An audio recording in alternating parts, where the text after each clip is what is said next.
tidak ada kegelapan segelap kebohongan setengah kebenaran. Tidak ada kegelapan yang lebih berbahaya daripada kebohongan setengah kebenaran. Kalau kebohongan pakai baju kebohongan, jelas gampang menolaknya dan kita tidak percaya. Tapi ketika kebohongan sudah pakai baju kebenaran dan cerita di mana-mana seakan-akan tuh kebenaran, bahkan diulang-ulang, bahayanya kebohongan kalau diulang-ulang lama-kelamaan dia bisa dianggap kebenaran. Dan itu jadi paradigma. Bahasa kerennya paradigma. Itu jadi paradigma. Jadi seakan-akan itu sudah kebenaran. Itu yang berbahaya. Cerita, contohlah sederhana aja. Cerita kiamat, hancurnya alam semesta, itu sudah bukan lagi cerita biasa. Itu sudah menjadi keyakinan. Padahal tidak ada dalam kamus bahasa Arab kiamat artinya hancur. Kiamat itu artinya bangkit. Makanya qiyamul lail kan bangkit tengah malam. Sekarang bangkit dengan hancur, itu dua kalimat yang berbeda. Loh, kenapa setiap orang sekarang memahami kiamat selalu saja hancurnya alam semesta? Pernah belajar astronomi enggak? Saya mau nanya, yang namanya alam semesta yang dibayangkan oleh kita tuh apa sih? Galaksi Bima Sakti nih, galaksi Bima Sakti yang kayak galaksi ini itu miliaran jumlahnya, belum terdeteksi sampai sekarang. Planet yang kayak bumi di galaksi Bima Sakti itu jumlahnya sekitar 250 miliar buah yang kayak bumi ini. Terus bumi kapan sih datangnya? Bumi ini pendatang baru. Bumi ini tidak seumur matahari. Matahari itu sudah 12 miliar tahun. Bumi ini umurnya baru 6 miliar tahun. Dia pendatang baru.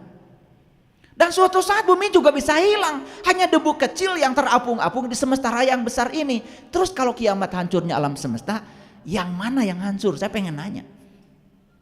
Karena tidak ada kata-kata Allah Maha Penghancur. Yang ada cuman Allah Maha Pencipta. Dia Al-Khaliq.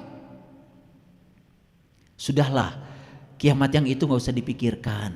Karena Nabi Muhammad bilang kiamat sudah dekat. Jadi kiamat itu sudah dekat. Sedekat apa kiamat dengan kita? Dekat banget.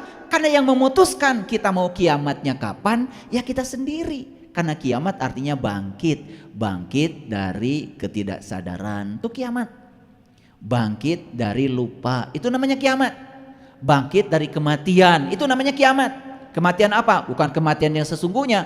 Kita hidup tetapi seperti orang mati, tidak punya kesadaran. Yuk kita bangkit sekarang. Itu kiamat yang harus kita alami. Kalau kiamat yang itu bahwa bumi akan hancur, yes, saya percaya. Karena bumi juga tidak abadi. Tetapi siapa tahu bumi hancur kita sudah pindah ke tempat lain. Betul nggak? Kan tidak ada yang tidak mungkin. Dan Allah tuh pasti akan menyediakan yang lebih baik deh buat hamba-hamba yang dicintainya. Tapi daripada kita cerita kiamat hancurnya alam semesta, lebih bagus kita cerita kapan kita mau bangkit. Gitu aja kan? Kita usahanya bangkrut, kita tahu oh kesalahan saya ini, yuk kiamat supaya kita bangkit gitu. Kan itu lebih pragmatis daripada cerita nunggu aja hari kiamat yang itu. Karena kiamat tidak ada kaitannya dengan hancurnya alam semesta. Karena kiamat sendiri artinya adalah hari berbangkit. Siapa yang menentukan hari itu? Ya kita sendiri mau kapan. Sederhana kok. Maka Rasulullah mengatakan kiamat sudah dekat. Mau kiamat? Iya. Oke. Ulangi ya. Ketika kebohongan berbaju kebohongan tidak bahaya. Tapi ketika kebohongan berbaju kebenaran, dia menyampaikan kebohongan berbaju kebenaran, seakan-akan kebenaran, itu yang berbahaya karena dia bisa menipu orang. Ngerti maksud saya? Oke. Jadi judul ini sudah ngerti? Kenapa judulnya begini? Kenapa kebohongan setengah kebenaran? Kalau sudah ngerti baru kita lanjut. Oke.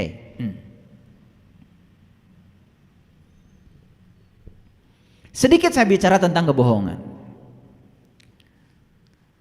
Aku tidak pernah marah jika kamu sering berbohong.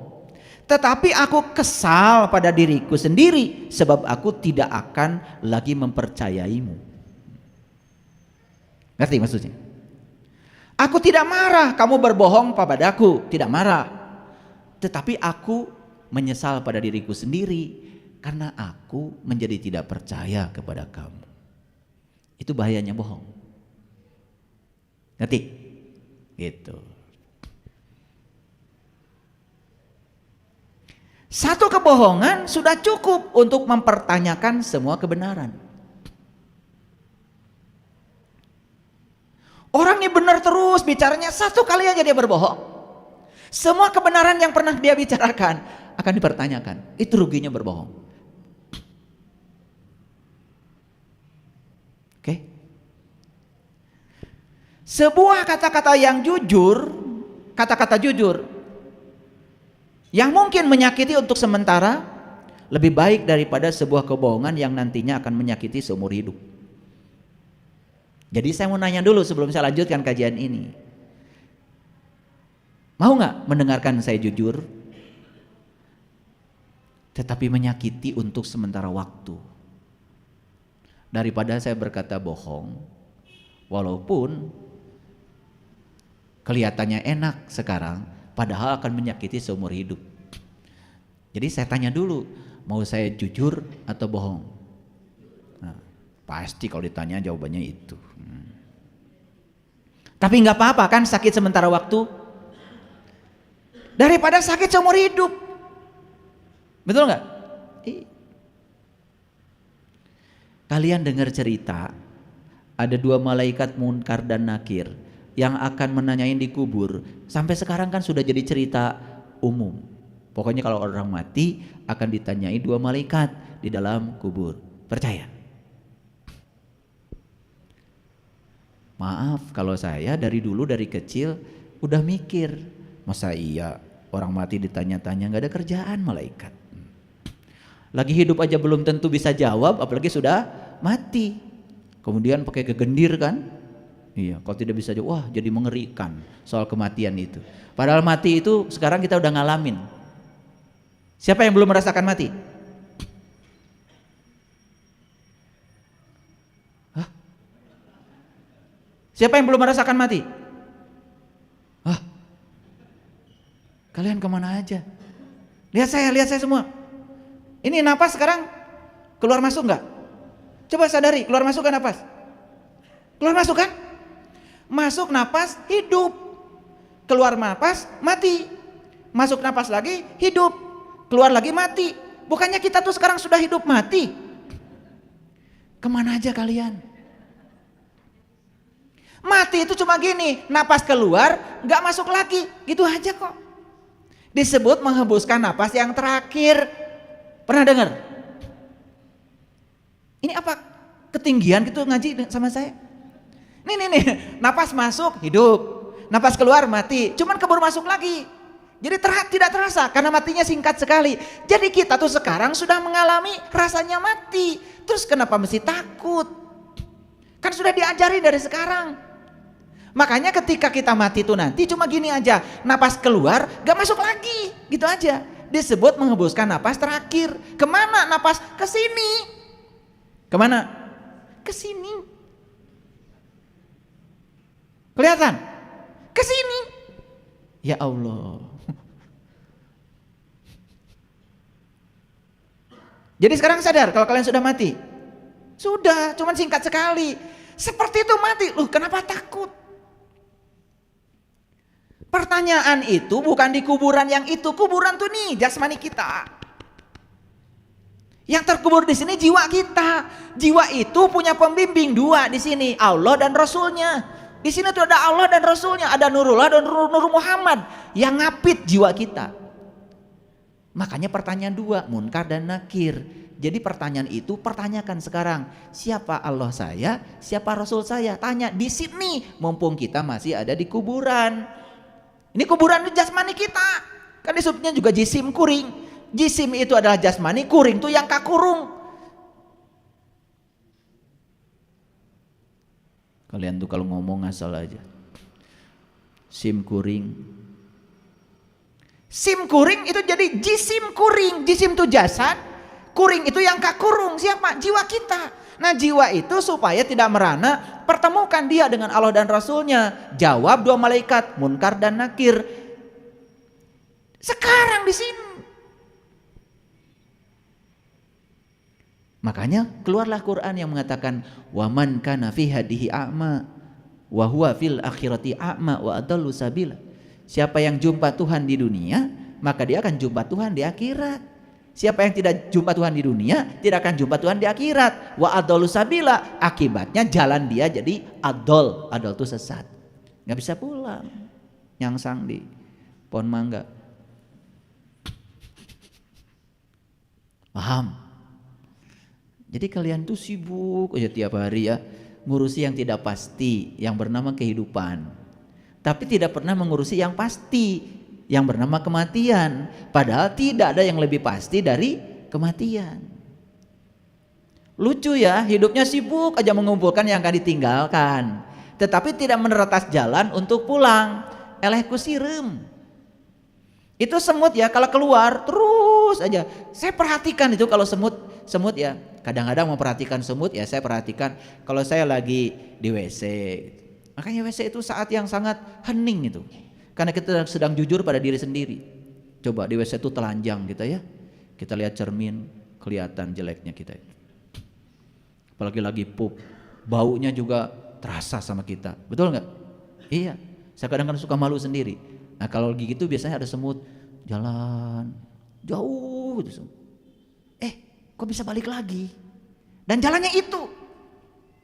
Jadi dia tuh tahu dari mana mulai jalan, sejauh apapun dia tahu cara baliknya. Semut itu luar biasa. Dia ketika jalan tuh meninggalkan jejak.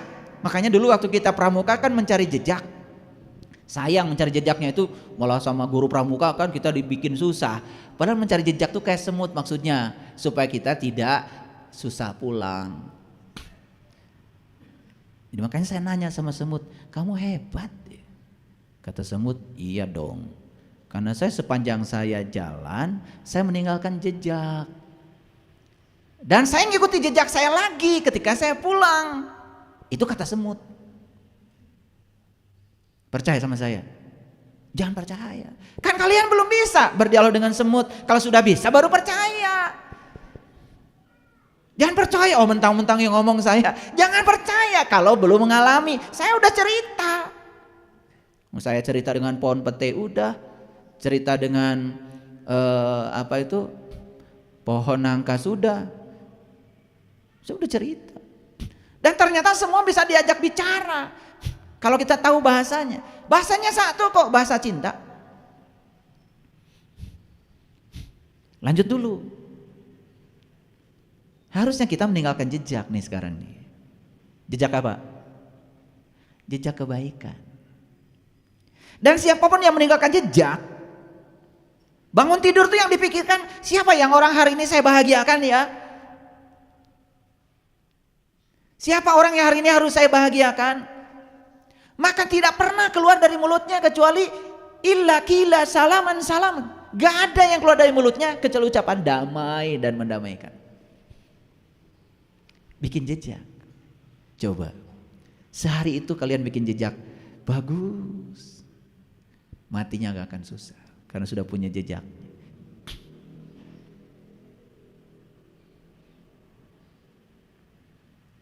Oke, lanjut dulu.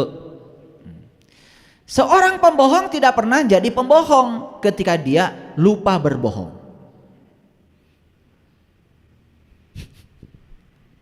Ngerti maksud kalimat ini? Seorang pembohong tidak pernah jadi pembohong ketika dia lupa berbohong. Saya untuk mengajak kalian, mari kita lupa berbohong. Jadi sekalipun kalian pembohong, tidak akan jadi pembohong kalau lupa berbohong. Terutama bohong pada diri sendiri. Maaf ya, kalau saya bertanya gini, apa iya saya orang beriman? Apa cirinya iman? Saya tanya tuh pada diri saya. Kok ciri iman gak saya miliki ya? Jangan-jangan saya berbohong pada diri saya. Saya ngaku beriman padahal saya bukan. Karena saya cuma diajarin bapak saya. Kalau ditanya orang, kamu ngaku sebagai orang beriman. Kan gitu sejak kecil. Dan saya belum pernah mengawali sebuah peristiwa untuk memulai iman saya. Begitu saya buka Quran, ternyata Nabi Musa saja mengajarkan pada Nabi Muhammad, beliau itu menjadi orang yang beriman ada awalnya. Makanya ada kata-kata Musa di Quran surat Al-A'raf 143. Qala subhanaka tubtu ilaika wa ana awalul mu'minin. Maha suci engkau ya Allah, inilah awal aku beriman. Kapan Musa beriman? Falamma tajalla rabbuhu lil jabal. Ketika Tuhan bertajalli di puncak kesadarannya Musa. Pertanyaan lagi, apa Allah sudah bertajalli di puncak kesadaran kalian? Belum? Belum? Loh kok ngaku? Padahal Nabi Musa ngajarin sama Nabi Muhammad. Kan itu Quran surat Al-A'raf 143 itu diturunkan pada Nabi Muhammad. Ada cerita tentang Musa. Berarti Nabi Muhammad diajarkan oleh Nabi Musa. Awalnya iman itu ini loh. Bahkan awalnya Islam juga ada. Itu diajarkan Nabi Ibrahim. Kan Nabi Ibrahim bilang, inni wajjahtu wajhiya lilladzi fataras samawati wal ard hanifan wa ma ana minal musyrikin. Inna sholati wa nusuki wa mahyaya wa mamati lillahi rabbil alamin la syarikalah wa bidzalika umirtu wa ana awalul muslimin. Kan itu ada awalnya. Kapan Nabi Ibrahim mengatakan ini awal aku muslim? Kapan? Ketika dia mengatakan aku hadapkan wajah batinku kepada Zat yang telah menciptakan langit dan sudah berhadapan-hadapan dengan Allah. Kalian kapan?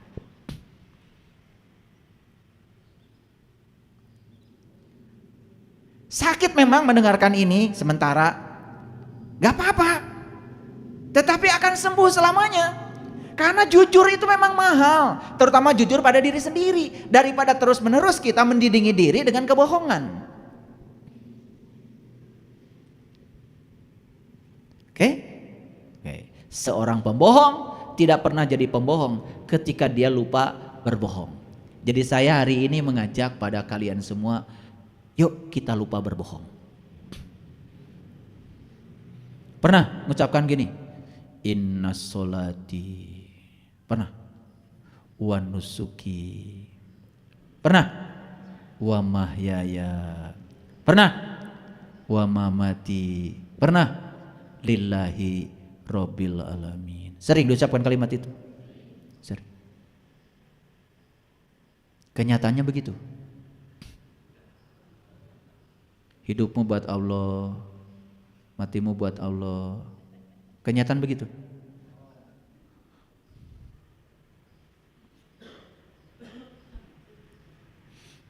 Bohong.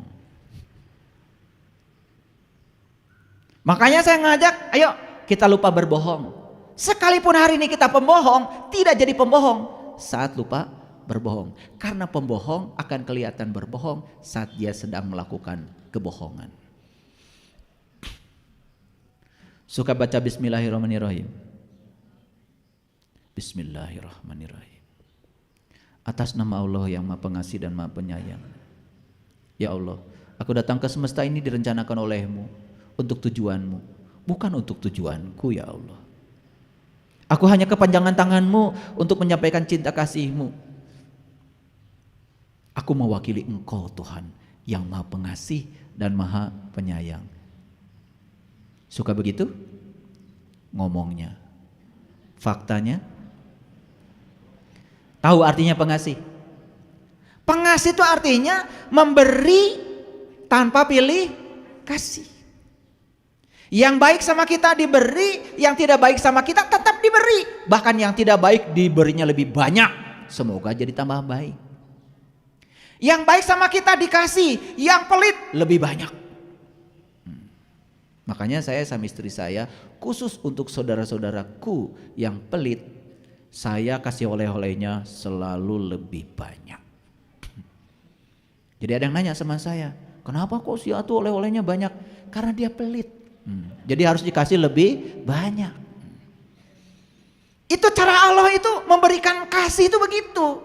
Sekarang saya tanya, kalian baca bismillahirrahmanirrahim tiap hari, begitu enggak kelakuannya? Bohong.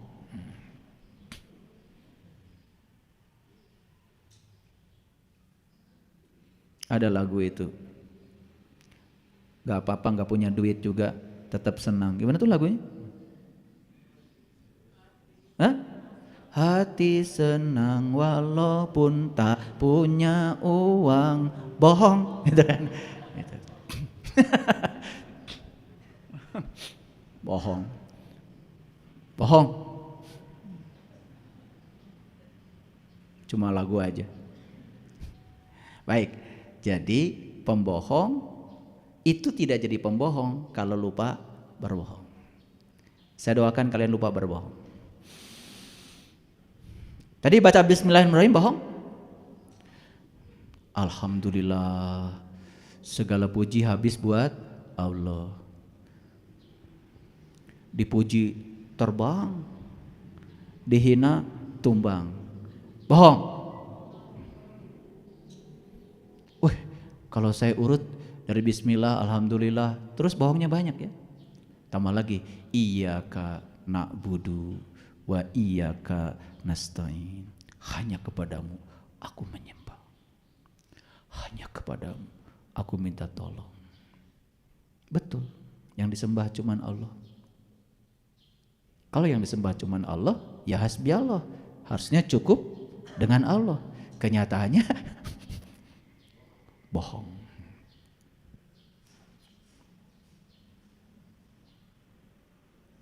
Maliki yaumiddin. Hanya Engkau yang menguasai pembalasan. Hanya Engkau yang berhak menghukum. Hanya Engkau yang berhak menilai. Suka ngomong begitu? Suka? Kapan? Kalian tuh enggak disebut keterlaluan gimana? Itu ngomong begitunya ketika sedang sholat. Coba. Maliki yaumiddin. Segala Engkau sang penguasa pembalasan. Engkau yang berhak menilai. Engkau yang berhak menghukum. Giliran masuk pengajian, ada orang lipstiknya miring ke kanan aja, langsung dinilai. Jilbabnya tidak sama dengan kamu, kurang syar'i sedikit, langsung dihukum. Begitu? Bohong? Bohong. Yuk kita hari ini mulai lupa berbohong. Walaupun kalian pembohong, tidak jadi pembohong. Makanya jangan pernah berdebat dengan seseorang yang mempercayai kebohongan. Orang yang kayak gini susah ditolong. Saya cerita, sebetulnya manrobuka tuh nyata loh di sini sekarang. Masa tidak ada kerinduan kamu kepada Allah sekarang yang ngurus ngatur segala kebutuhanmu? Masa tidak mempertanyakan siapa Allah, di mana Dia? Ya Allah, aku rindu padamu. Masa tidak ada pertanyaan itu dalam dirimu? Di sini sekarang, di kuburan ini. Tapi kalau saya bicara ini kepada mereka yang percaya bahwa ditanyanya di kuburan nanti, sekalipun itu kebohongan, pasti akan terjadi perdebatan yang sengit, walaupun dia belum mengalami. Karena saya sudah pernah merasakan. Saya pernah berdebat dengan seseorang, saya bilang, emang kamu udah mati? Belum. Tuh kamu percaya? Kalau di situ ditanya-tanya, iya ya. Tapi tetap aja dia tidak bisa menerima pandangan itu. Oke lah, yang sana saya juga belum mati. Tetapi saya percaya dengan yang saya alami sekarang. Di sini ada pertanyaan. Saya bisa kenal kepada Allah karena saya mempertanyakan siapa Dia.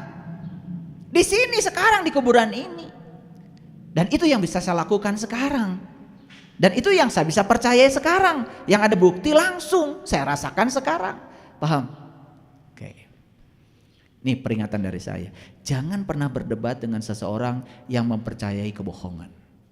Apalagi kalau kebohongan sudah jadi keyakinan, susah. Setiap kali kamu berbohong, itu membuat saya sedikit lebih dekat dengan selamat tinggal. Setiap kamu berbohong, maka saya akan lebih dekat dengan selamat tinggal. Maksudnya siap-siap meninggalkan kamu. Tetapi lucunya, banyak orang berbohong, menggunakan baju kebenaran, malah kalian makin lengket. Harusnya ucapkan selamat tinggal. Selamat tinggal. Saya bosan dengan kebohongan kamu.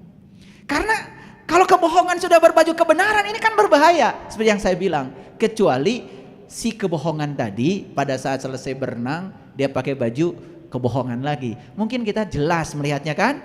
Oh, jangan deket sama dia tuh pembohong dan suka berbohong. Tapi kalau dia udah ketukar bajunya, kan bahaya. Kalian kan suka sekali kan lihat penampilan kan? Kalau sudah pakai macam-macam serba putih, wah suci.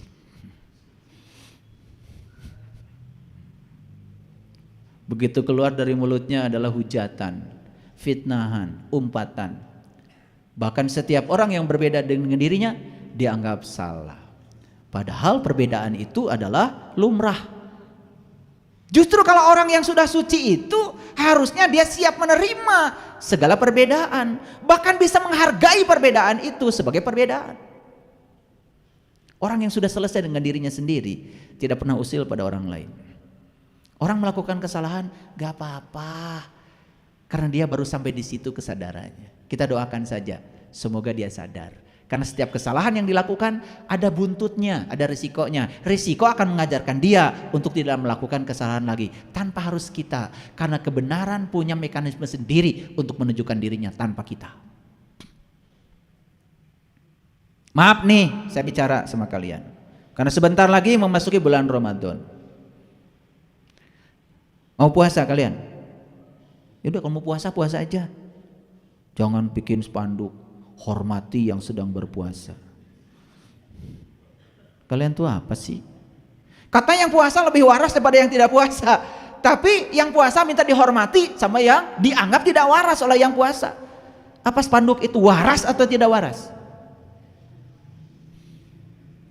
Boleh bikin spanduk, tetapi saya akan menghormati yang tidak berpuasa. Baru keren spanduknya. Ini kalian yang puasa, tapi hormati yang berpuasa. Ada lagi, hormati yang sedang sholat. Ada tuh spanduk itu. Saya tanya tuh, saya mau membuatnya. Kenapa kau minta dihormati? Saya suka ebat. Apalagi kalau ada berisik-berisik ebat. Ya pantas ebat, temannya matanya nyaho. Sahanu kudu diingat dan di sholat. Kalau sudah tahu Allah dan ingat kepada Allah, mual ebat. Nyalahkeun batur wae maneh mah. Maneh nu ebat batur nu salah. Mun maneh kagandengan keneh berarti maneh teh can waras salatna. Cari ilmu supaya salat itu batur gandeng oke tetep we. Ingat. Saya walaupun sedang ceramah begini, saya tidak bisa lupa pada dia. Kenapa? Allah mengatakan di Quran, "Fazkurullah kadzikrikum aba'akum." Mengingat Allah itu seperti kau mengingat ayahmu. Kalau sudah tahu kepada Allah, tidak bisa melupakannya, kapanpun dimanapun. Bahkan saya sedang bicara seperti pun saya tidak bisa melupakan dia. Itu hebat. Kenapa saya belajar sholat khusyuk? Ini gara-garanya dulu. Ya, saya pernah ditempeleng ustadz saya. Ya, waktu itu kelas 4 SD-an lah. Jadi kita itu lagi ditajuk di musola di kampung sholat. Biasa dengan teman-teman kalau sholat, Pak Ustadznya lagi baca Al-Fatihah, kita mah biasa weh, seret. Iya, yang karena ge budak. Da can bisa ngerasakeun sholat, teu nyaho nu disembahna ge saha. Pona mah dititahku kolot sholat ini we nyenangkeun kolot. Supaya orang tua senang, maka saya pergi ngaji. Yang ngaji ya itu, makanya ibu saya tuh paling bingung lihat saya kelakuan saya. Kenapa? Sebulan sekali saya ganti sarung. Ya ada sarung pakai jogol sama saya di masjid. Dah resep pun ke masjid teh, lain resep ngaji, jogol. Dah can ngerti ngaji na ge naon, betul nggak? Apalagi baca Quran juga saya nggak ngerti isinya. Disuruh ngulang-ulang aja yang disuruh dibaca, ya udah ngikut supaya orang tua senang. Apalagi ketika saya hafal juz amma, syukuran. Pasti dipotongin ayam. Jadi begitu saya seret gitu ya sama teman. Nah, itu guru ngaji saya selesai sholat langsung kaplok. Wah, merah semuanya. Dulu mah tidak pernah ngadu sama orang tua. Ya udah digaplok itu ya diam aja. Pernah ibu saya nanya, "Eta pipi beureum kunaon?" "Geubis." Saya bilang geubis aja. Karena kita nggak pernah ngadu dulu mah, nggak cengeng kayak kalian. Pergi lapor polisi nggak pernah. Digaplok ya udah aja, nerima aja. Tapi di situ saya mikir, ini guru saya ini berarti sholatnya nggak khusyuk. Itu kelas 4 SD itu. Jadi kalau dia itu sholatnya khusyuk mengingat Allah, harusnya nggak peduli kita main seret kan? Di situ kemudian saya berniat, saya kalau sudah dapat ilmunya sholat khusyuk, mau pulang kampung saya ajarin dia. Setelah saya dapat ilmu sholat khusus, saya pulang kampung, tos maut. Tadi mau saya kasih hadiah supaya itu hebat. Kan kalian masih suka ribut, betul nggak? Anak kecil, jangan ribut ya, ibu lagi sholat. Rek sholat nah sholat, makanya rek batur. Nah kalau kita masih terganggu dengan suara bising, itu artinya kalian belum hening. Itu aja, tong nyalakan batur. Menyalahkan batur tata asa pangakang, nah betul? Sok sing areling atuh. Maaf ya nih, saya jadi pengen nyubit sama kalian itu. Setiap kali kamu berbohong, itu membuat saya sedikit lebih dekat dengan selamat tinggal. Ini orang berbohong malah kamu makin lengket. Harusnya selamat tinggal. Teu bosan atau dibohongan wae. Nih saya kasih contoh nih sederhana. Saya mau nanya, apa yang dilakukan para nabi, para rasul harus kita contoh enggak? Jawab dulu. Apa yang dilakukan nabi dan rasul teladan bukan? Teladan. Apa yang dilakukan nabi dan rasul baik apa tidak? Oh mereka mah orang hebat, al-amin disebutnya juga bisa dipercaya. Jadi apa yang dilakukan para nabi dan para rasul itu contoh bagi kita. Dan tidak mungkin Allah mengutus para nabi dan para rasul melakukan sesuatu yang tidak mungkin bisa dicontoh. Setuju nggak? Setuju nggak? Kalau setuju saya sekarang mau nanya berikutnya. Nabi Muhammad mi'raj dulu, sholat dulu. Contoh bukan? Kalian? Cenah kudu dicontoh. Nabi Muhammad 15 tahun di Gua Hira. Sampai ketemu Iqra bismi rabbikal ladzi khalaq allazi 'allama bil qalam 'allamal insan ma lam ya'lam. Sampai diajarkan dengan penanya Allah tentang apa yang beliau tidak tahu. Contoh bukan itu? Kapan kalian masuk ke Gua Hira? Siap nggak 15 tahun? Kalian tuh kalau ngomong ngasal, bohong. Katanya tadi semua yang dilakukan harus dicontoh. Betul? Kalian tuh cuma memperingati saja. Jadi pengamat saja, tidak jadi pelaku. Tidak learning to be, hanya learning to know. Tidak mencontoh, hanya menceritakan apa yang terjadi di masa lalu. Dapatnya cuma cerita, tidak dapat pengalaman apa-apa. Nanti kalau kalian datang ke rumah saya akan jelaskan bagaimana enaknya marangi jengkol buatan istri saya. Mau datang ke rumah? Mau datang ke rumah? Saya akan jelaskan enaknya marangi jengkol buatan istri saya. Mau? Mau? Kenapa enggak? Oh tadi katanya mau. Saya jelaskan saja. Enak aja. Enggak saya kasih. Dijelaskan saja. Mau? Nah giliran marangi jengkol di rumah saya dijelaskan saja, gak mau, pengen makan. Giliran Allah mau saya jelaskan aja, mau. Giliran malaikat saya jelaskan saja, mau. Jadi gak konsisten kalian itu. Giliran mari jengkol dijelaskan gak mau, hayang adahar. Giliran pengalaman spiritual dijelaskan mau. Mau saya jelaskan surga. Mau dijelaskan atau mau mengalami? Jawab dulu. Mau dijelaskan atau mengalami? Nih saya kasih tahu kalau mau mengalami. Jaga tubuhmu dengan malaikat Ridwan. Ridwan ridho. Apapun yang terjadi dalam hidupmu terima, jangan ditolak. Surga. Titipkan tubuhmu pada malaikat milik ego. Orang lain ngomong tidak sesuai dengan keinginanmu, kamu marah. Orang lain tidak seperti yang kamu mau, kamu marah. Yang membuat kamu marah apa? Milik ego. Neraka. Jalankan. Sok percaya sama saya. Surga dan neraka teh karasa ayeuna. Piraku partahwa itu di neraka teh. Hayang nyiwit saya. Itu nih bartah. Da surga dan neraka jaga. Di akhirat jaga deui. Ayeuna geus caricing di dinya. Kan di Quran dijelaskan, neraka itu bahan bakarnya adalah manusia. Kan dijelaskan di Quran. Mana manusia teh? Mana? Nah, caricing. Bahan bakar neraka itu manusia. Nah, ini bisa jadi bahan bakar. Apa kita tidak mau mengizinkan dirinya untuk tidak menjadi bahan bakar neraka? Sok atuh tong kabeulem. Batur amak, ngilu amak, kabeulem. Betul? Sok kabeulem tara. Gara rosongki.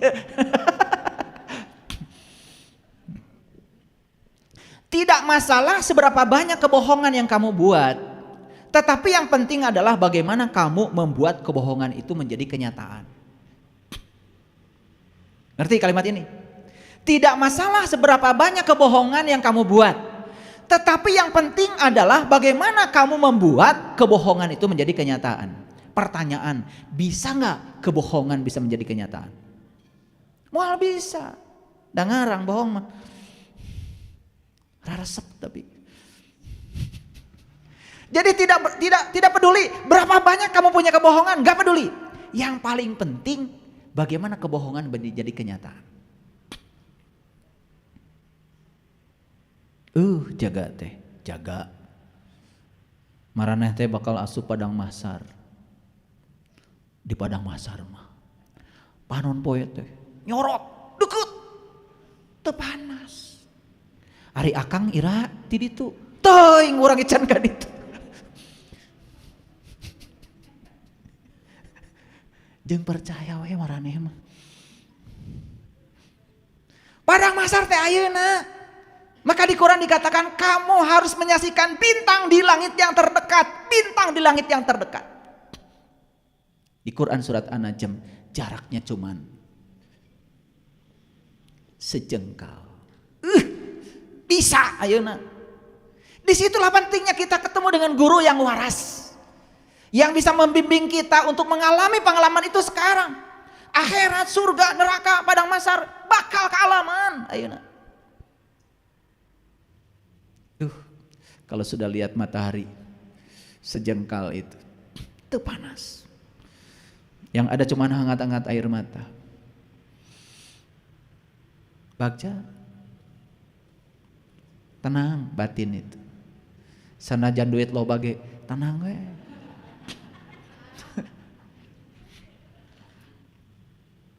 Ulangi, tidak masalah seberapa banyak kebohongan yang kamu buat, tetapi yang penting gimana caranya supaya kebohonganmu itu jadi kenyataan. Sok nyieun bohong saloba-lobana tapi sing nyata. Tenan naon? Asal bisa nyieun bohong anu nyata. Tenan naon sok dihalalkeun lah ku saya. Saya yang nanggung dosana.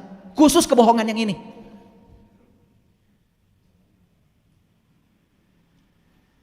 Maaf ya, saya terpaksa harus bicara begini. Sugan kahartieun. Sebuah kebohongan mungkin menjaga saat ini, tetapi tidak memiliki masa depan. Kebohongan itu mungkin kelihatan baik-baik saja saat ini, menjaga saat ini, tapi kebohongan tidak pernah punya masa depan. Nih, camkan. Jangan biarkan masa depanmu dalam ketidakpastian karena kebohongan hari ini. Mungkin menjaga hari ini, tetapi kebohongan tidak punya masa depan.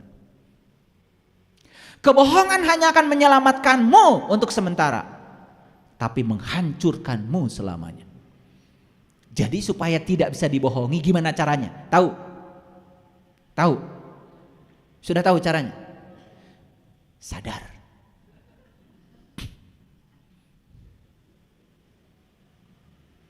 Jadi lamun orang katipu keneh ku batur tong amak. Lain salah nu nipu. Salah maneh. Tolol. Bodoh, teu sadar. Jadi lamun jaga teh begitu geuningan eueuh nu dijanjikeun teh. Nu ngabarohongna ge eueuh keur bingung maneh oge. Ngerti maksud saya? Kalabur tah. Makanya saya cuma berani mengatakan silakan kalian berbohong. Khusus bohong yang ini saya berani menanggung dosanya. Keun we saya mah teu naon, dirau kabeh dosana. asal bohongmu jadi kenyataan. Sok sing bisa we.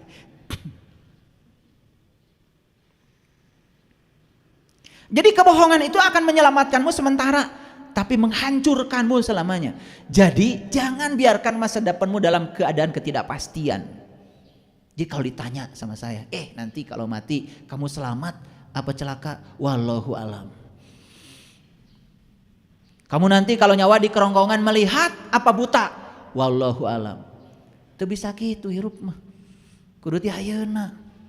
Yang menentukan masa depanmu adalah apa yang kau lakukan hari ini. Hari ini kau melakukan apa? Pastikan dari sekarang. Nanti kalau nyawa di kerongkongan, saya akan melihat.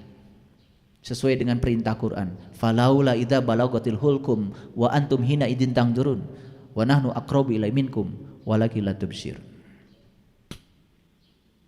Jangan pernah menyembunyikan kebohongan, karena kebenaran akan selalu menemukan jalannya, seperti bayangan selalu menemukan pemiliknya saat matahari beranjak pergi.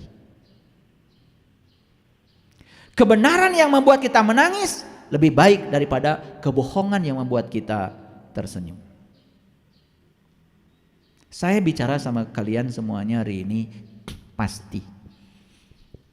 Yuk kita sekarang lupa berbohong. Sekalipun hari ini masih jadi pembohong, kita tidak akan disebut pembohong. Karena sudah lupa berbohong. Dari tadi saya ngomong kalian ngerti enggak? Lupa berbohong prakteknya gimana? Rek maca bismillah teh mikir heula. Sieun bohong.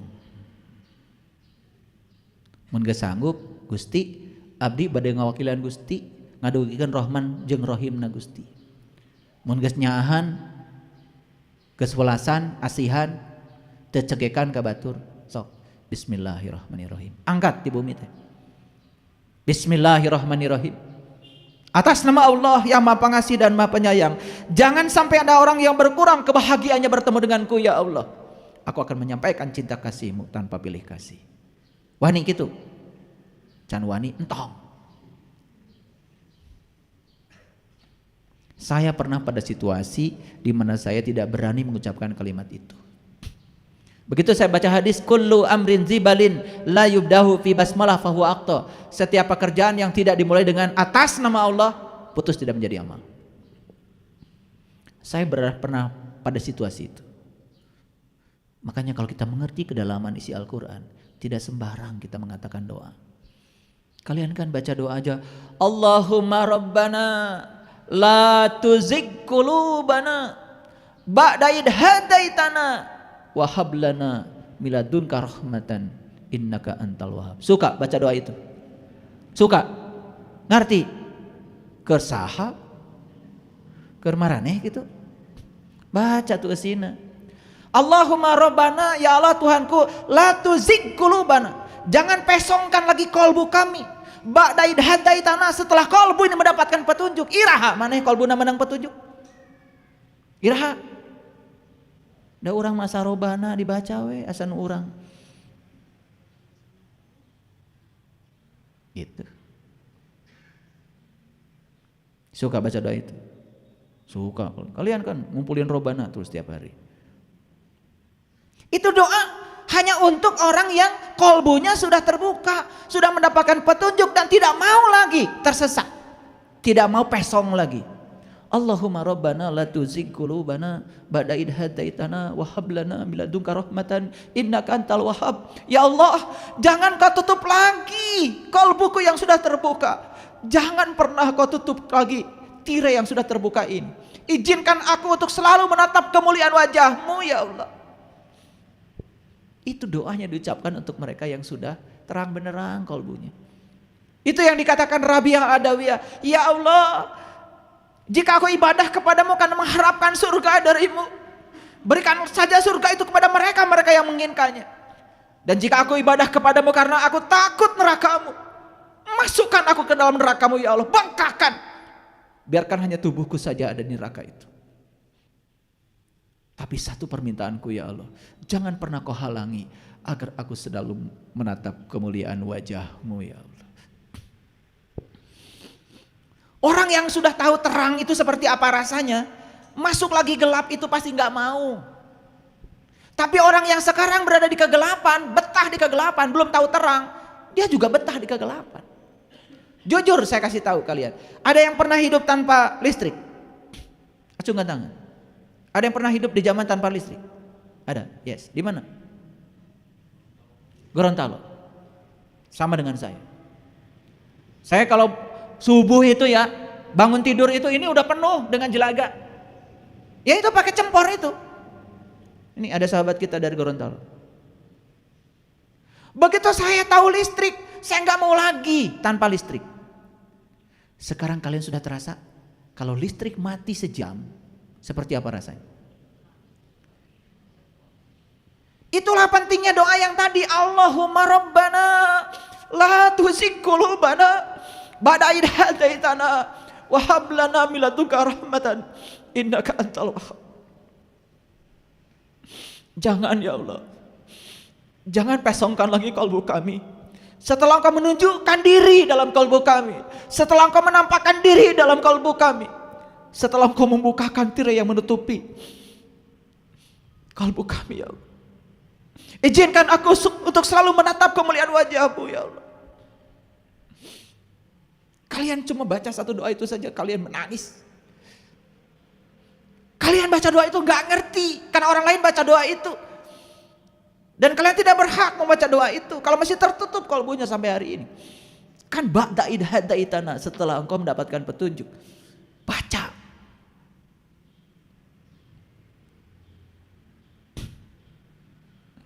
Makanya di Quran surat Asy-Syaff, ini Asy-Syaff, surat ke-61. Sof itu barisan.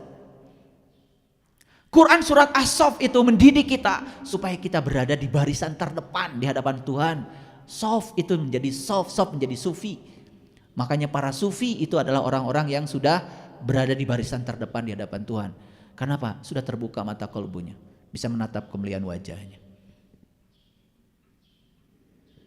Maka di Quran surat Asy-Syaff ayat 2 dan 3 ini Allah mengatakan, ya ayyuhallazina amanu lima taquluna ma la taf'alun. Hai orang-orang yang beriman, jangan kamu mengatakan sesuatu yang kamu tidak kerjakan. Jangan kamu mengatakan sesuatu yang kamu tidak mengalaminya. Jangan kamu mengatakan sesuatu yang kamu tidak merasakannya. Jangan.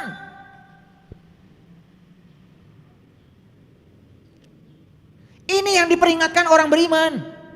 Dan siapa orang beriman? Orang beriman itu orang yang sudah mengalami, yang sudah merasakan, yang sudah membuktikan, yang sudah tasdikun bil qalbi wa ikrarun bil lisan wal amalun bil arkan, sudah mengalami pembenaran oleh kalbunya. Sudah mengalami, bukan cerita. Makanya orang beriman diperingatkan, awas ya, kamu jangan mengatakan sesuatu yang kamu tidak melakukannya, tidak mengalaminya, tidak merasakannya. Kamu tidak berhak. Dan lucunya sekarang banyak sekali orang yang mengaku dirinya beriman, mengaku tidak mengalami, tidak merasakan, ujuk-ujuk nasihatin orang sesuatu yang dia sendiri tidak mengalaminya. Lucu sekali. Kenapa tadi saya mengatakan bahwa pertanyaan munkar nakir itu di sini? Karena saya tidak berani mengajarkan di dalam kuburan yang itu, kan saya kan belum ke sana. Apa saya harus memaksakan gitu? Kalian harus percaya. Saya aja tidak tahu. Saya hanya tahu pertanyaan di dalam kubur ya di sini. Karena saya sudah menanyakannya. Siapa Allahku, siapa Rasulku? Di sini. Makanya keluarlah sidik amanah fatonah balago. Ternyata Allah dan Rasulnya menunggal dalam diri kita. Dan itu adalah sumber syafaat kita hari ini di sini sekarang. Kalau selamat dunia, selamat akhiratnya. Ya ayyuhallazina amanu lima taquluna ma la taf'alun kabura maqtan indallah an taqulu ma la taf'alun. Amat besar kebencian di sisi Allah apabila kamu mengatakan apa yang kamu tidak kerjakan. Tentu saja Allah tidak punya sifat benci. Ini cuma sekedar redaksi Quran karena gak ada lagi cara untuk menyampaikannya. Jadi Allah tuh gak ridho kalau kita sering mengatakan sesuatu yang kita nggak ngalamin, tidak merasakan, apalagi tidak melakukannya. Yuk mulai sekarang berhenti berbohong. Karena mengatakan sesuatu yang kita tidak mengalaminya, tidak merasakannya, kan bukankah itu berbohong? Orang berbohong itu suka pakai katanya. Betul? Makanya supaya tidak kelihatan berbohong, pakai dalil kan dia. Kata para ulama. Ulama mana? Kan suka pakai buntut itu. Kata para ini, kata para. Apalagi kata Nabi, kata Rasul, kata Allah. Kalau sudah pakai itu, selamat. Padahal dia sendiri tidak mengalaminya, tidak merasakannya. Saya dulu di pesantren, saya tanya guru ngaji saya. Alif lam mim. Naon itu hartosna Pak? Hanya Allah yang tahu.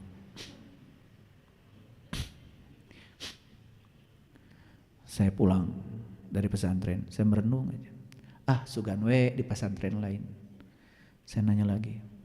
Si orang teh sarua pelajaran anak. Alif lam mim. Guna.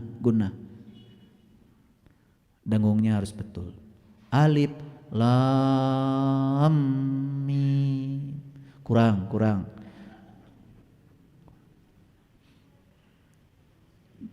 Begitu sudah benar saya nanya. Udah benar Pak? Udah benar sekarang. Hartosna naon Pak? Teuing urang teh nyaho. Hanas dibenerkeun ku saya teh dengung. Udah pindah lagi ke tempat lain. Sama pelajarannya alif lam mim. Berikutnya saya tanya lagi, artinya apa? Ini mah rada waras. Hanya Allah yang tahu kayaknya. Pakai kayaknya. Coba, Quran petunjuk bukan? Petunjuk. Untuk menunjukkan siapa? Manusia. Kemana? Ke Allah kan?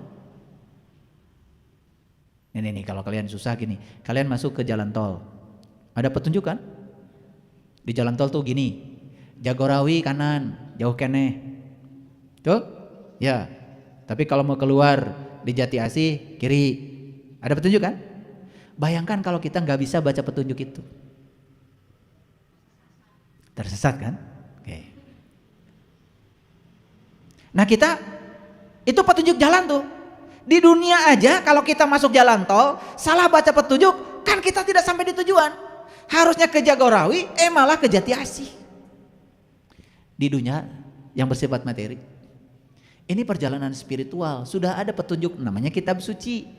Makanya kitab suci itu baru bisa dimengerti petunjuknya kalau kita sudah ketemu dengan penuntun jalan.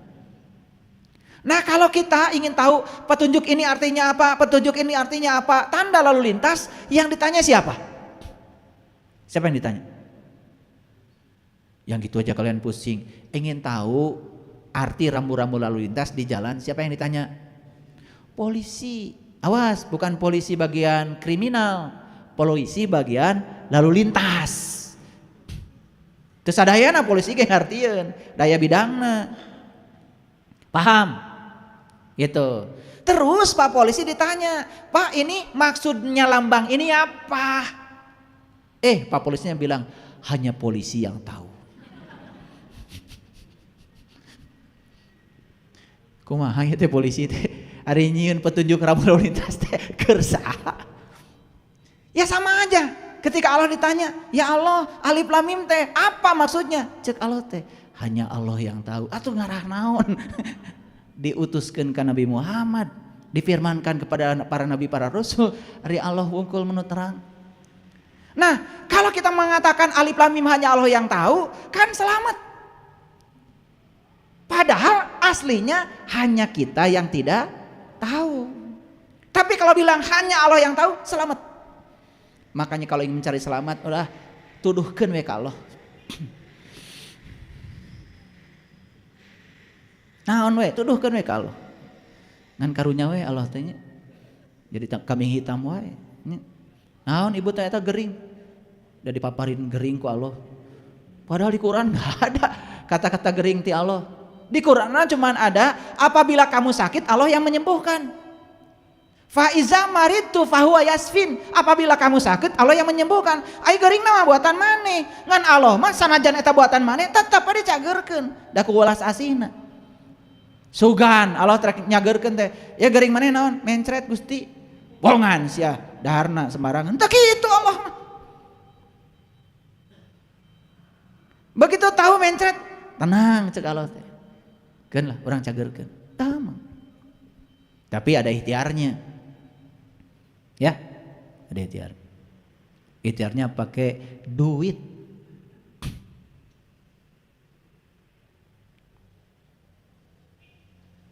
Memang uang itu bukan segalanya, tapi kan segalanya perlu uang. Makanya kamu kalau ngomong jangan sembarangan. Manusia yang berencana, tetapi titik-titik yang menentukan. Siapa?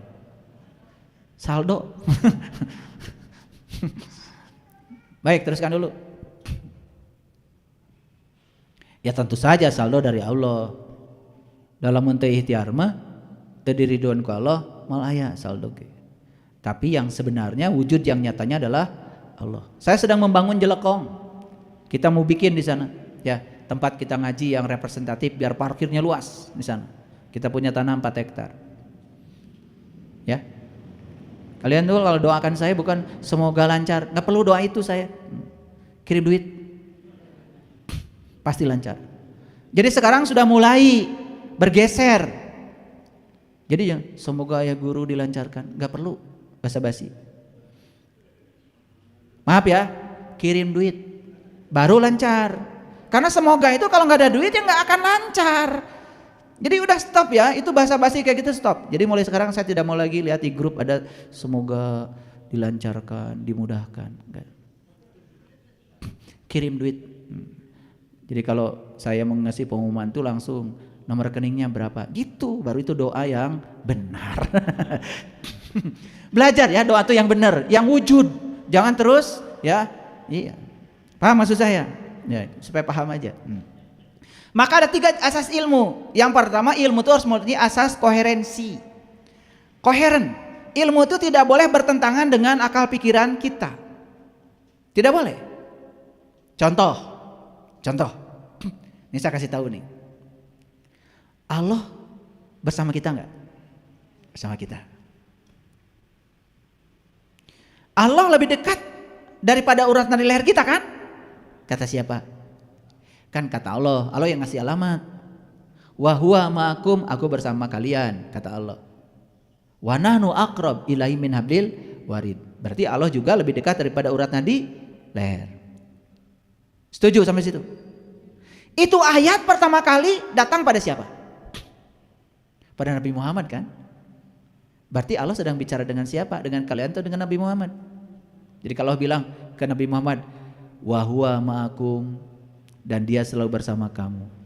Kamunya di situ siapa? Nabi Muhammad kan? Berarti Allah bersama Nabi Muhammad. Setuju? Atau belum setuju? Oke.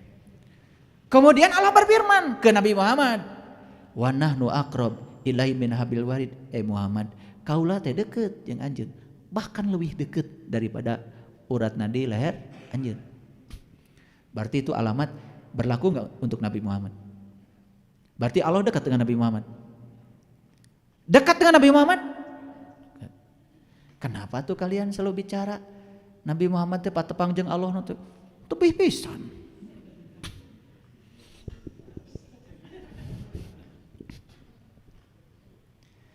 Memenuhi asas koherensi enggak? Kan bertentangan dengan akal pikiran, kan tidak koheren, tidak selaras. Harusnya kalau Allah dekat dengan Nabi, ya berarti Nabi gampang dong ketemuannya dengan Allah. Kalau Allah dekat dengan kalian, berarti kalian gampang gak ketemunya?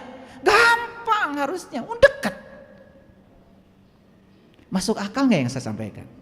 Koherensi. Yang kedua, korespondensi. Ilmu itu harus nyata dan bisa dibuktikan. Jadi kalau bilang Allah bersamaku, lebih dekat kepadaku daripada urat nadi leherku, itu fakta atau opini? Fakta atau opini? Opini bagi yang belum membuktikan. Hanya knowledge bagi yang membuktikan. Yang sudah membuktikan itu ilmu jadi fakta. Itu baru murni asas korespondensi. Sekarang saya mau nanya, mau terus menerus ya opini atau fakta? Atau mau perumpamaan atau kenyataan gitu aja? Ini berapa nih anggota pengajian kita hari ini? Ntar saya hitung dari sana. Oh 70. Cepet saya kalau ngitung. Gak percaya? Ya hitung aja sendiri. Nih untuk yang 70 orang nih hari ini ya. Seumpama saya punya uang hari ini 70 triliun, saya tidak akan pelit. Saya bagi kalian semua, satu orang pulang dari sini 1 triliun. Seumpama saya punya uang 70 triliun. Dan kalian pasti nanya, kemudian ayah guru gimana? Saya bikin umpama lagi buat saya. Gampang kok. Seneng gak kalian dibagi uang sama saya? Hah? Kenapa? Tapi kalau kalian belajar Quran, perumpamaan, mau. Allah adalah cahaya langit dan bumi. Perumpamaan cahayanya seperti ada yang di miskat, lubang yang didinding tanpa di antara dua ruang. Di situ ada pelita dalam kaca laksana bintang yang berkilauan seperti mutiara. Kalau itu ayat belum kita alami, ayat itu baru knowledge bagi kita. Mau ngalamin? Kalau mau ngalamin jadi kenyataan. Giliran duit kamu tolak. Padahal saya mau kasih tadi 1 triliun satu orang. Giliran ayat itu kata Allah, wa yadribullahu amsalanil. Itu di penghujung Quran surat An-Nur itu ada wa yadribullahu amsalalinas. Aku berbicara kepadamu dengan perumpamaan amsal. Cukup? Kalau orang yang cukup dengan perumpamaan sarwa dengan orang yang tadi puas dan senang dibagi uang perumpamaan 1 triliun dari saya. Padahal duitnya Wa yadribullahu amsalaninas. Aku berbicara kepadamu dengan perumpamaan. Harusnya ya Allah, aku tidak mau dengan perumpamaan. Aku ingin nyata. Itu sebagai pengalaman pribadi spiritual saya. Pernah begitu sama Allah. Kumaha atudanya. Nanti pulang dari sini saya bagi rumah ya semua ya. Seumpama saya punya rumah 70, saya bagi semuanya. Mau? Giliran rumah giliran tadi Allahu nurus samawati wal ard masyalu nurihi kamishkatin fiha misbah dan seterusnya. Wa yadribullahul amsalaninas. Aku berbicara kepadamu dengan perumpamaan kata Allah. Udah aja perumpamaan. Kalau orang yang cerdas, ya Allah, bagaimana perumpamaan ini menjadi kenyataan dalam diriku ya Allah? Bagaimana ini menjadi pengalaman bagiku ya Allah? Harusnya begitu. Baru keren. Yang ketiga, murni asas pragmatis. Ilmu itu harus nyata dan bisa ilmu itu harus ada manfaatnya. Satu, tidak boleh bertentangan dengan akal pikiran. Yang kedua, harus nyata dan bisa dibuktikan. Dan yang ketiga, ilmu itu harus ada manfaatnya. Coba, kalau kita hari ini mengalami kiamat, bangkit kesadaran kita, ada manfaatnya? Apa manfaatnya? Jadi sadar, jadi eling, jadi waspada. Coba kita terus aja memikirkan kiamat itu hancurnya alam semesta nanti. Terus apa manfaatnya? Hanya membuat kita menjadi takut. Dan takut itu hanya akan menarik ketakutan baru. Law of spiritual attraction. Itu like attracts like. Ketakutan menarik ketakutan. Jadinya kita tiap hari menjadi takut. Betul? Iya. Mau bisnis, takut keburu kiamat. Gak jadi. Mau cicil mobil, jangan-jangan besok kiamat, cicilan can beres. Kayak saya nyicil aja. Saya nyicil aja. Dan saya kalau nyicil saya bilang, ya Allah ini mobil bukan punya saya, mobilnya Allah. Saya cuma hak guna pakai. Gak ada milikku ya Allah, bahkan aku juga milikmu. Karena bukan punya aku ya Allah, tolong engkau yang bayar cicilannya tiap bulan. Gitu ijab kabul saya. Ditanya saya sama anak saya lagi baca doa di depan mobil. Ya baca doa apa buat mobil? Itu doanya. Oh gitu doanya. Ini doanya gitu. Ya Allah ini mobil bukan punya saya, punya engkau. Karena ini mobil milikmu, ya engkau juga yang nyicil. Gitu aja saya bilang. Makanya saya dikejar-kejar semua bank, saking bagus cicilan saya. Karena yang nyicil kan Allah. Allah mah tara geser tanggal tilu. Besok geser rumah maneh. Hese mayar hutang. Gini ya saya kasih, jangan takut ya. Nah, kalau kiamat itu menakutkan, jadi kita takut. Padahal kiamat itu hari kebangkitan. Hari kebangkitan itu harusnya penuh sukacita dan menyenangkan. Betul? Nah, kenapa jadi takut? Karena salah paradigma, salah persepsi. Nah, itulah karena banyak ya yang tadi yang pakai baju apa tadi lupa lagi. Ya, itu yang tadi salah baju. Kasiannya kebenaran sekarang ngojay we terus. Geus katirisan. Oh, nu mapakeun. Makanya kebenaran selalu telanjang.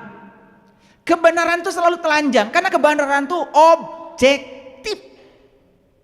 Sedangkan kebohongan itu subjektif. Makanya kebohongan perlu banyak atribut, perlu banyak yang mendidingi. Ya. Contoh, kalau orang tidak pakai gelar macam-macam di namanya, gak percaya. Dirinya sendiri gak percaya pada dirinya, jadi harus pakai macam-macam itu, seabrok-abrok. Padahal itu gelar hanya bagus buat di kampus, buat mahasiswa nulis skripsi bagus. Di masyarakat gak perlu gelar-gelar itu. Bahkan gelar yang paling tinggi yang diberikan masyarakat. Masyarakat ngasih gelar, oh ibu ini murah hati, ibu ini baik, ibu ini murah senyum, ibu ini mama bager, mere duit wae. Itu gelar dari masyarakat. Gelar itu yang top, itu asli dari alam. Makanya gak usah kalian tuh nulis-nulis pakai haji, hajah. Ya Allah. Haji itu kamarin kalian waktu di sana sebagai pengunjung, geus balik aya nama ka dieu maraken kitu keneh wae. Oh ka era.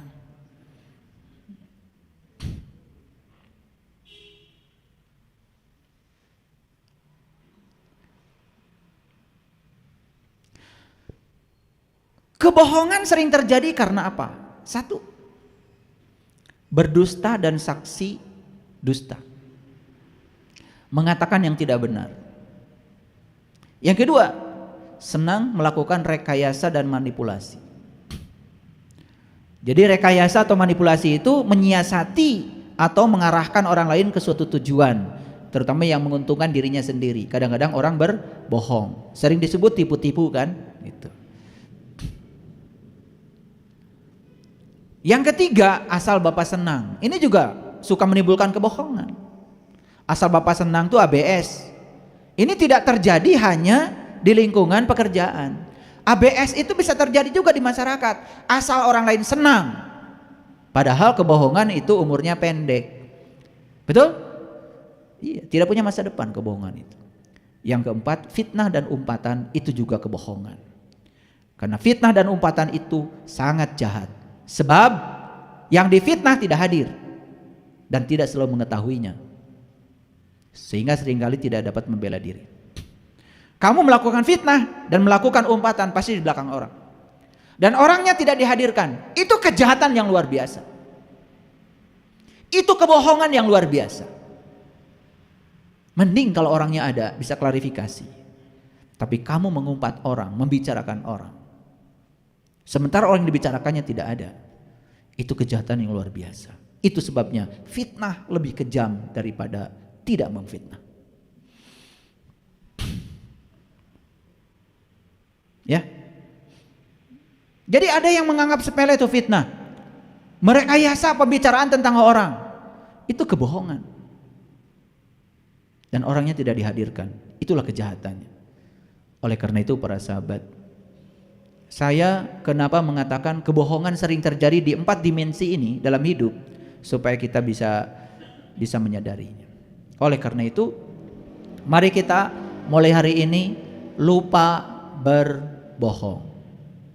Sehingga sekalipun kita pembohong, maka kita tidak akan pernah jadi pembohong kalau lupa berbohong. Oleh karena itu, berkatalah benar. Mulai sekarang setiap kata-kata yang diucapkan pertanggungjawabkan. Ketika kita sholat Allahu Akbar, pertanggungjawabkan. Hanya Allah yang Maha Besar. Sadari betapa kita tidak ada apa-apanya di hadapan Allah. Jangan cuma sekedar berkata itu. Sami Allahu liman hamidah. Semoga Allah selalu mendengar. Semua kata-kata yang kita ucapkan itu, baik ketika sedang melakukan ritual agama maupun di luar itu, semua perlu pertanggungjawabkan. Mulai sekarang berhenti berkata bohong dan kita katakan yang sebenarnya. Terima kasih. Assalamualaikum warahmatullahi wabarakatuh.